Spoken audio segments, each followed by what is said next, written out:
Hello and welcome back to Dear CEO, a limited series from iGaming Daily in association with our good friends at IGP.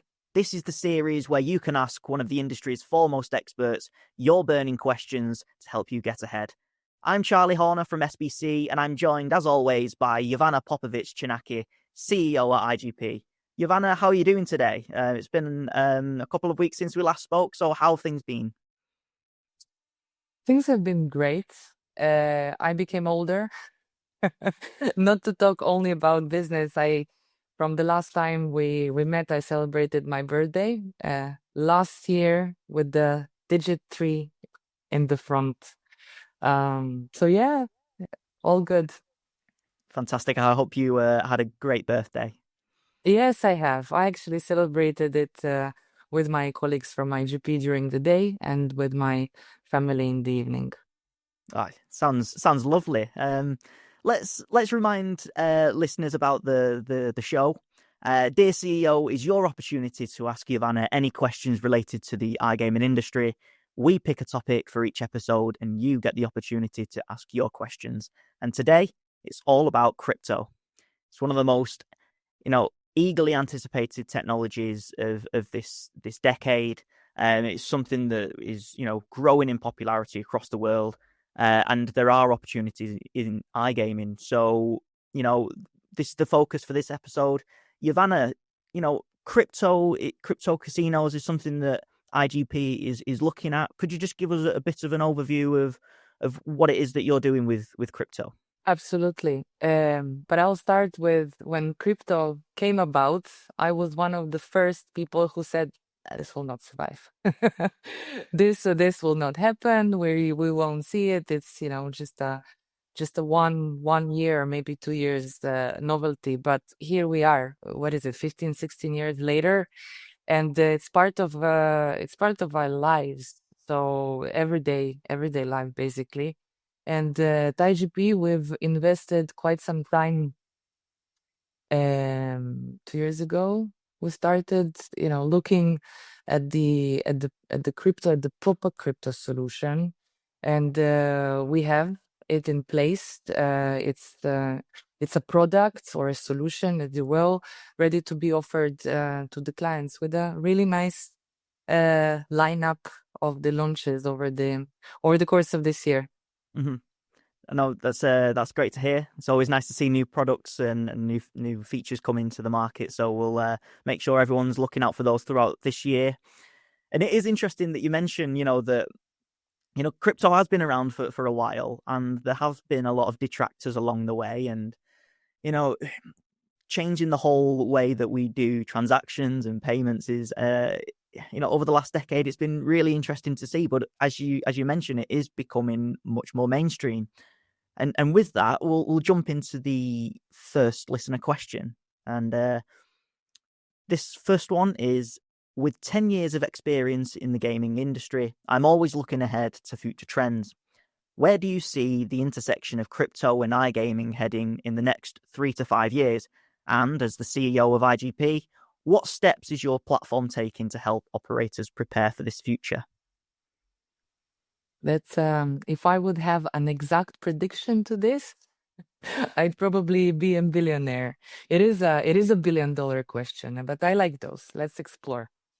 Let's go. Let's go back to the beginning. I mean, yes, it's been it's been here for over 15 years now, 16 years or something like that, and there is a natural progression to every novelty, to every new thing, especially if it's very solid as crypto is. And just looking at that whole progression, how crypto has progressed and integrated into different areas of our lives in general, in gaming specifically, it started as a payment method, just as yet another payment method and nothing else. And then this this invited or attracted the crypto user segment into the gaming, which is very, very, very different from the regular or traditional, if you will, fiat player. And then this pushed the industry, the the companies, operators, B2Bs, everyone to personalize the experience of such a user, because it was different, and tailor it to who they are, to what they need. And we all know that these groups, they're much more tech savvy than a regular traditional player the industry knew up until that point. They're used to speed, they're used to transparency, and then we saw the crypto regionals, and so on and so on. And just by looking at the past, we see that this intersection is between the crypto and the iGaming is becoming larger and larger. And I believe it's moving into the further decentralization of the infrastructure itself. It's going much beyond just transaction, fast transaction. We see it already today. Let's say the methodology or the adaptation of the affiliate structures. It's going out of the regular PAMs or the regular, software or the known software providers for affiliate system. So there are these first steps of it already. In crypto, affiliate system is more like refer a friend system, kind of going back to what it was, but modernized and tailored to the crypto product. Then gameplay logic. I mean, we see the proof will be fair. So there were shifts in the gaming or the gameplay logic. Maybe even I dare to say the replacement of the platform or the wallet, the Palm wallet completely or partially. We would see a natural integration of the cryptocurrencies in our industry much faster, much better, with the better and advanced regulation of crypto in general. This will bring this will speed up things. This will bring probably the legitimacy, or let's say the further legitimacy to the whole solution, to the whole crypto gaming solution. And it will shape it up. It will shape it up whether we want it or or not.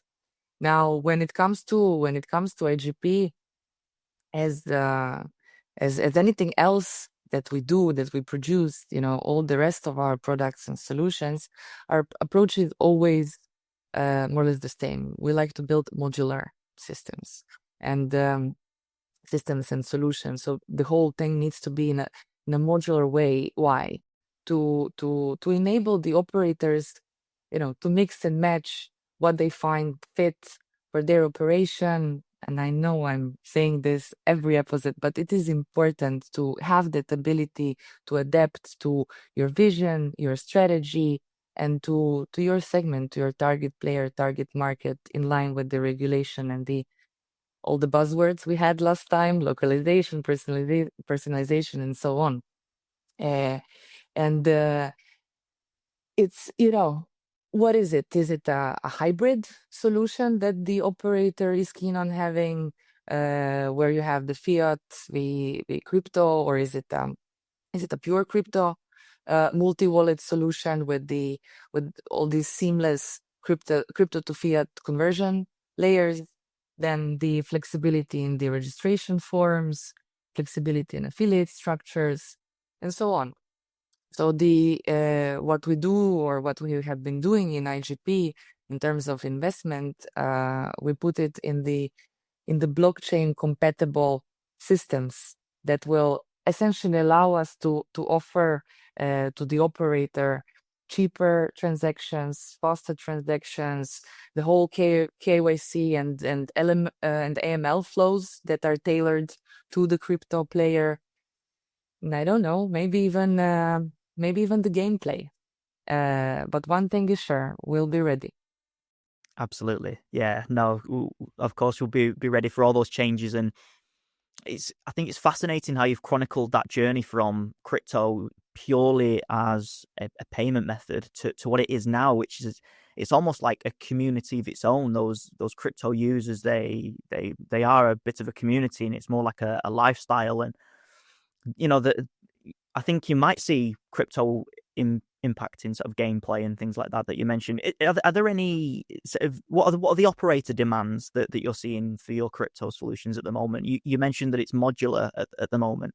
So are there any specific solutions that are particularly popular with your operator partners at the moment?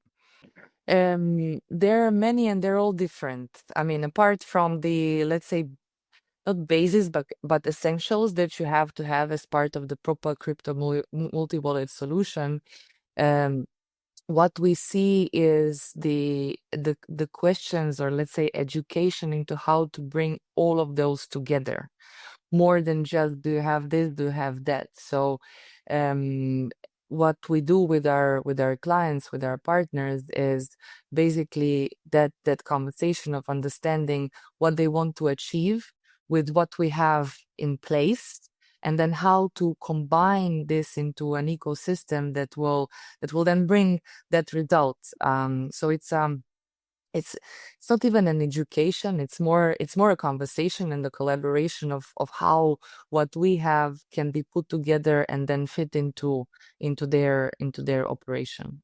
Mm-hmm. No, great. Actually, we have received quite a few ideas from the clients as well. So that's a learning process for both. We're talking about crypto, which is still young, even though it has been around, but it's still young in gaming. So it is a learning process for both. As long as that bridge is open, and we do keep it open in IGP with our clients, jointly, we move forward faster. Fantastic. Yeah, those open lines of communication are always a great way to grow those partnerships, especially with such new technology as well. Let's move on to question number 2 then, which is, to what extent will crypto's use as an asset with widely fluctuating values impact the ability to use it as a payment method for gambling? I love elephants in the room. This sounds like one. I mean, of course, the question basically is how to make money, and whilst reducing the risk of volatility and reducing the exposure. Of course, I mean, it's it's the essence of, not the essence, but one of the pillars of any viable solution, any viable business. No one wants to get a player that would make a deposit in this second, and then lose the value of it a couple of hours later. Sounds horrible, right? So how to solve it? We go back to one of the basics or essentials of the crypto world and of the crypto and gaming is speed. It's speed. So one of the solutions is real-time conversion to secure that value. And there are quite a few actually payment providers that offer this instant crypto to stablecoin settlements, and it's just one of ways. But then it allows the company to run their P&Ls on fiat or stablecoin, and still manage this margins in a more controllable, more predictable way. You could also settle the thresholds for accepting certain amounts, certain amounts of tokens and various tokens to then be exchanging to either or. Just mentioned, crypto to stablecoin, but you have crypto to fiat as well. But what is essential here, that it's done in real time, so that you reduce this exposure as much as possible.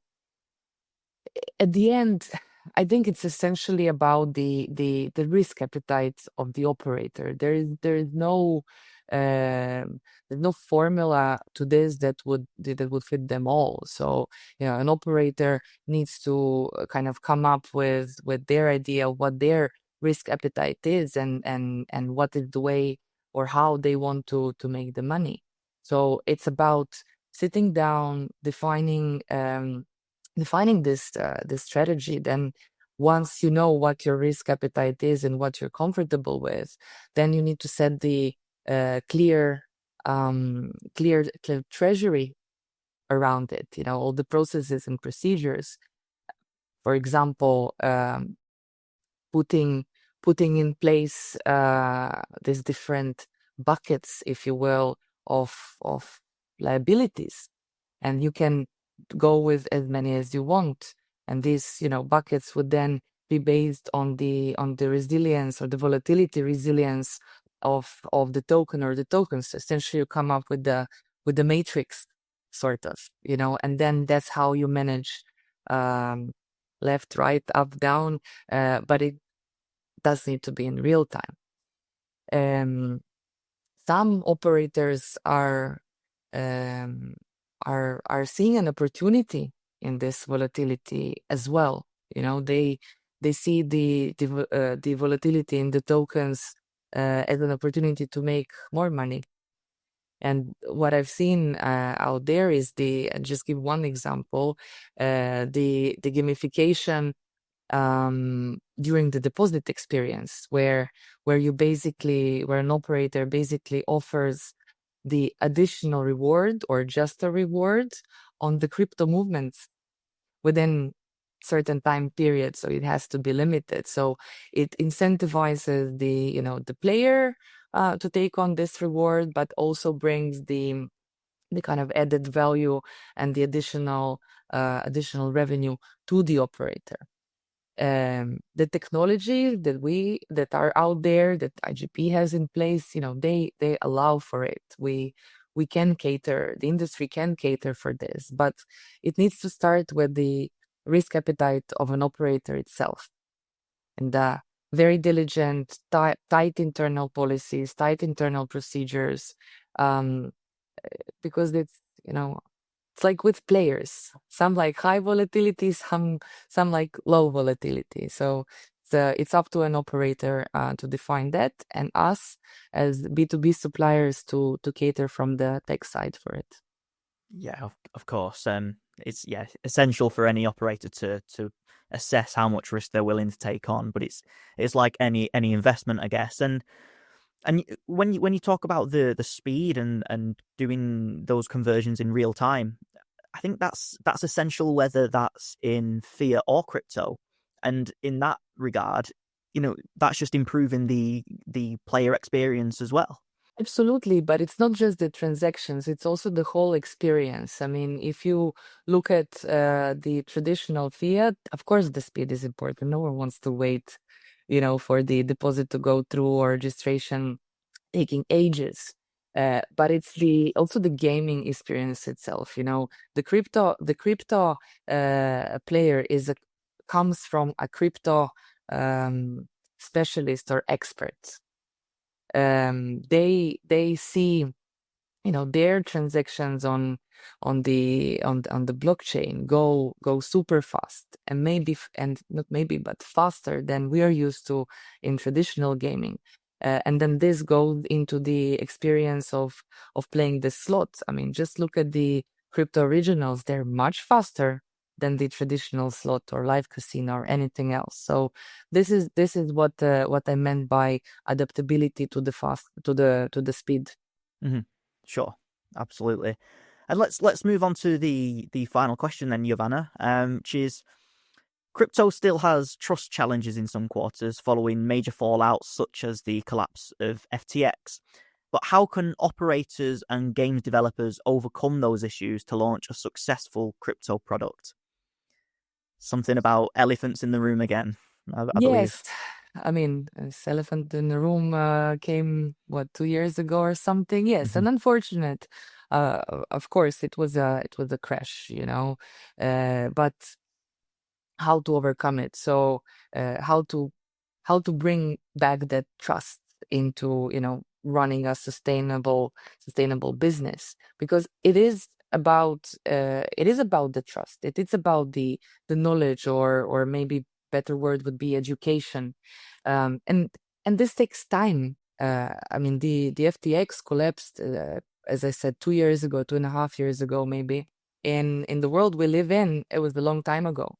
2 years is a long time ago, and there were lessons learned for the rest that stayed for the rest of the industry. It was a bit of a shakeup, but I believe that we learned on what happened and adapted.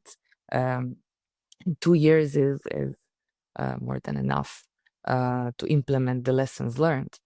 Now, to bring crypto further into the iGaming, to integrate it better into the iGaming and get that intersection, larger. I think one of the essential things is to take it seriously, and not just like a workaround to something, not just like a yet another payment method. We need to, as an industry, admit that is part of our everyday life. Well, maybe every second day life or every week, but definitely it's here. It's present, and to bring that trust to a higher level, we need to bring the whole crypto onto the next level, and it's happening. I mean, I see it. There are many movements in the market between the companies, but the key is that all parties must pitch in. This is not a one-man show. This is not certain PSP pushing it. No, it's we all need to partner up. So to answer more, from the question, what do operators need to do? They need to partner up with the trustworthy wallet providers, with the trustworthy PAM B2B solution providers, with the game content providers that have worked on the education and on the transparency of the solution. That then the smaller solution that consists then put together our whole ecosystem. And this, going back to this, wallet providers need to be compliant, they need to be regulated. Game providers need to have the audit trails of the gameplay, smart contract logic in a very transparent way, and put it out there to the players. That will increase the trust. Transparency is definitely one of the keys, and just look at. We don't need to go and research. It is not theory.